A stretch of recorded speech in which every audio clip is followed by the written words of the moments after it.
Hansel et Gretel. Sur les bords d'une sombre forêt lointaine, deux petits enfants appelés Hansel et Gretel vivaient avec leur père, qui était un bûcheron, et leur belle-mère. Ils étaient très pauvres, et parfois ils n'avaient pas assez à manger.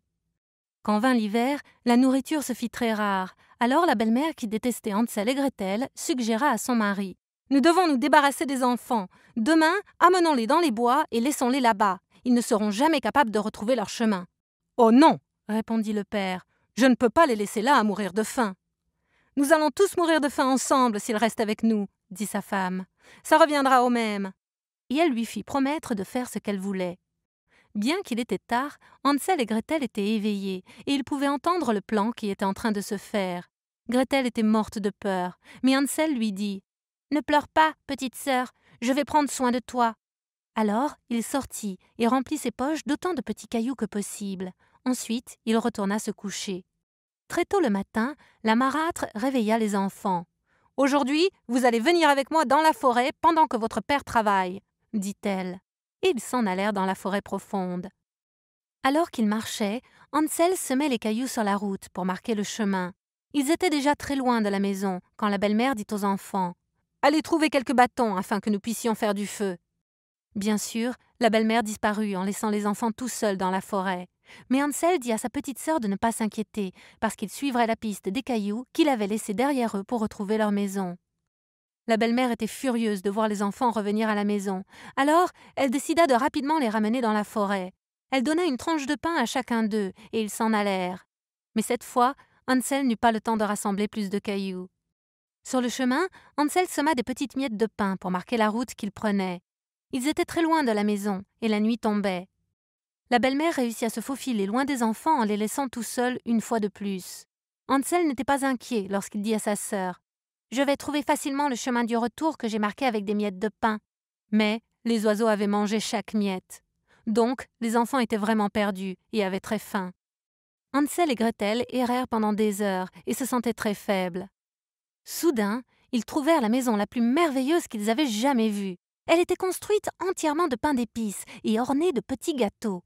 Les fenêtres étaient faites de bonbons transparents et les marches de caramel. Hansel et Gretel prirent un morceau de pain d'épices dans une main et un morceau de bonbon dur dans l'autre, et ils s'assirent sur une marche de caramel pour en profiter. Puis, alors que les enfants mangeaient, la porte de la maison s'ouvrit. Une vieille femme sortit en clopinant. « Chers petits enfants, » dit la vieille femme, « n'ayez pas peur de moi. Vous êtes invités à manger autant de ma maison que vous le voulez. Mais venez à l'intérieur, je vous donnerai un bon dîner. » Les enfants entrèrent et ils mangèrent des crêpes et des tartes aux pommes. Ensuite, la vieille femme les coucha dans deux petits lits blancs. Les enfants se croyaient au paradis. Bien que la vieille femme semblait si gentille, elle était en réalité une vieille méchante sorcière qui aimait attraper les petits enfants grassouillés pour les manger. Ses yeux étaient très fatigués et elle ne voyait pas bien. Mais elle pouvait sentir les choses aussi rapidement qu'un renard, et elle sut tout de suite que Hansel et Gretel erraient dans la forêt.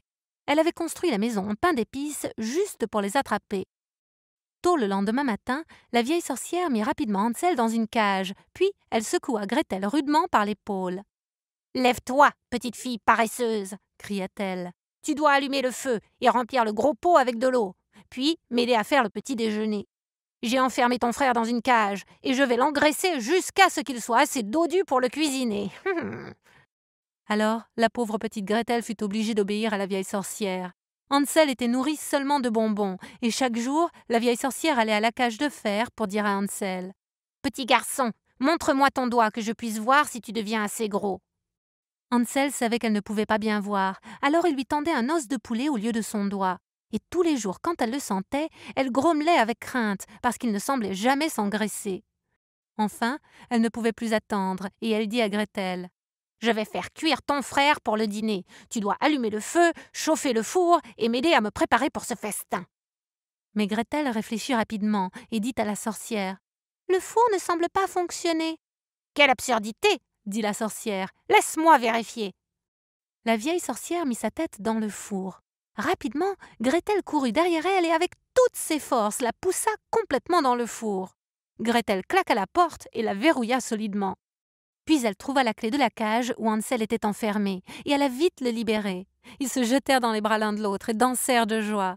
Puis, main dans la main, ils partirent pour tenter de retrouver leur chemin, et étaient ravis de laisser la maison de la sorcière derrière eux. Après quelque temps, ils trouvèrent leur maison, et leur pauvre père fut fou de joie lorsque les enfants se précipitèrent dans ses bras. Il avait chassé sa méchante femme, et était à leur recherche depuis si longtemps. Ils étaient de nouveau réunis, et ils vécurent heureux pour toujours. Fin.